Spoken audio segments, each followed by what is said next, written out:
तो इसके साथ साथ आगे भी जो है वो next week result season continue रहेंगे बहुत अरसे के बाद और बहुत महीनों के बाद मार्केट के लिए बहुत अच्छा वीक रहा ये फ्राइडे वाला सेशन जो आज के दिन का सेशन था बहुत अच्छा रहा। और इस वीक हमने देखा कि टेक्नोलॉजी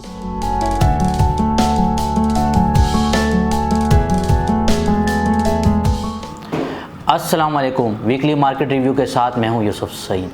आज जैसा कि आपके इल्म में है कि 2022 का जो ईयर है उसका आज लास्ट ट्रेडिंग डे था और जो लास्ट वीक होता है उसमें हमने हमेशा प्रीवियसली ये देखा है कि क्लोजिंग की वजह से मार्केट काफ़ी अच्छा परफॉर्म करती है। यही रीज़न रहा कि इस वीक भी जो है मार्केट ने काफ़ी अच्छा परफॉर्म किया, हालांकि जो है वो रोल ओवर वीक भी था। और जिस तरह मार्केट में इस वक्त पॉलिटिकल साइड पे और इकनॉमिक साइड पे न्यूज़ आ रही हैं तो मार्केट में इतना ज़्यादा जो है वो एक पोटेंशियल नज़र नहीं आ रहा था इन्वेस्टर को, या इन्वेस्टर के जो सेंटीमेंट्स थे वो नेगेटिव थे। लेकिन इसके बावजूद भी मोर देन 700 पॉइंट्स जो है वो KC 100 इंडेक्स ने गेन किया और 40,000 के ऊपर से लेवल पे जो है वो इंडेक्स बन किया है। ओवरऑल अगर पूरे ईयर की बात करें तो फिस्कल ईयर कैलेंडर ईयर 22 जो है वो बहुत बुरा साल रहा मार्केट के लिए और ओवरऑल इकोनॉमी के लिए भी।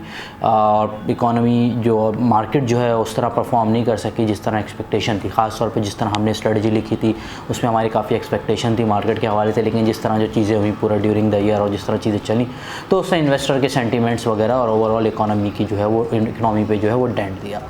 जो मार्केट चलने के रीज़न है जिस तरह मैंने आपको बताया, एक तो क्लोजिंग, क्योंकि बहुत सारे ऐसे इंस्टीट्यूट्स हैं जिनकी क्लोजिंग होती है दिसंबर में, इसकी वजह से हम देखते हैं कि मार्केट जो है थोड़ा सा ऊपर की तरफ नज़र आती है या जो शेयर प्राइसेस ऊपर चढ़ते हुए बढ़ते हुए नज़र आती है। इसके बाद इसके साथ साथ अगर बात करें सर्कुलर डेट की, जो पिछले एक हफ्ते से बात चल रही है और IMF की भी ये रिक्वायरमेंट है गैस का सर्कुलर डेट और इलेक्ट्रिसिटी का सर्कुलर डेट कम किया जाए, और ख़ास तौर पे जो PPL और OGDCL जो बहुत चीप मल्टीपल पे जो मिल रहे थे और सर्कुलर डेट की खबर की वजह से उसमें हमने तेज़ी देखी गई। और यही देखा गया कि पूरा हफ्ता इन्होंने जो है वो काफ़ी इंडेक्स को सपोर्ट किया और उसको देखते हुए बाकी जो डिफरेंट कंपनीज़ और सेक्टर्स हैं उनका जो है वो ओवरऑल जो है वो सपोर्ट जो है उसके अंदर आया है।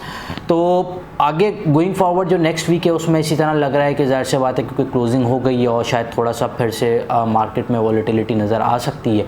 ख़ास तौर पे जो 2-3 दिन से कुछ खबरें चल रही हैं, तो टेक्नोक्रेट गवर्नमेंट के हवाले से कुछ बातें हो रही हैं। इसके अलावा पाकिस्तान को जो अकॉर्डिंग टू द न्यूज़ के नेक्स्ट वीक पाकिस्तान को $1 अरब UAE के कुछ बैंकों को देना है। तो अगर हमें सऊदी अरब या चाइना से कुछ पैसे नहीं मिलते हैं, जो मिनिस्ट्री ऑफ फाइनेंस कह रहा है कि शायद $3 अरब के उन्होंने रिक्वेस्ट की है, तो एक बड़ा प्रेशर जो है वो हमारे फॉरेन एक्सचेंज रिजर्व पर आ सकता है। ऑलरेडी हमने इस वीक भी देखा कि हमारा फॉरेन एक्सचेंज रिजर्व जो है वो डिक्लाइन हुआ है और $6 बिलियन के जो है वो नीचे के जो लेवल है उससे भी जो है वो नीचे आ गया।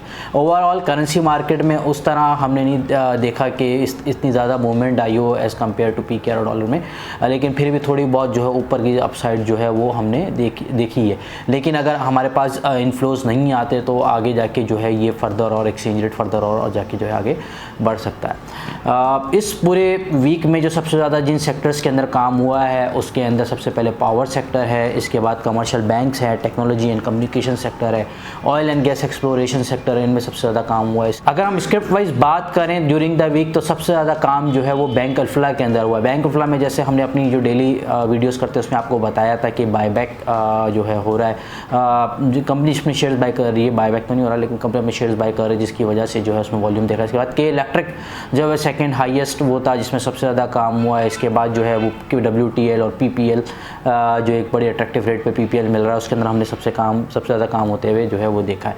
ओवरऑल एक्सप्लोरेशन ने सबसे ज़्यादा ड्यूरिंग द वीक जो है वो कंट्रीब्यूट किया पॉजिटिव इंडेक्स के अंदर। आगे नेक्स्ट वीक का जैसे मैंने बताया कि मार्केट वॉलेटाइल रह सकती है क्योंकि क्लोजिंग जो है वो एक ज़ाहिर सी बात है क्लोजिंग की वजह से जो एक मार्केट चल रही थी वो चीज़ ख़त्म हो जाएगी। इसके अलावा अगले हफ्ते में कुछ पेमेंट्स वगैरह भी करनी है और आगे जिस तरह इकोनॉमिक डेवलपमेंट होती है, इन्फ्लेशन का डेटा आना भी शुरू हो जाएगा, ज़ाहिर सी बात है नेक्स्ट वीक से डेटा भी आ जाएगा।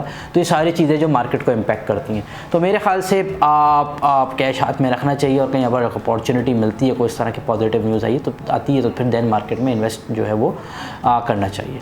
Thank you.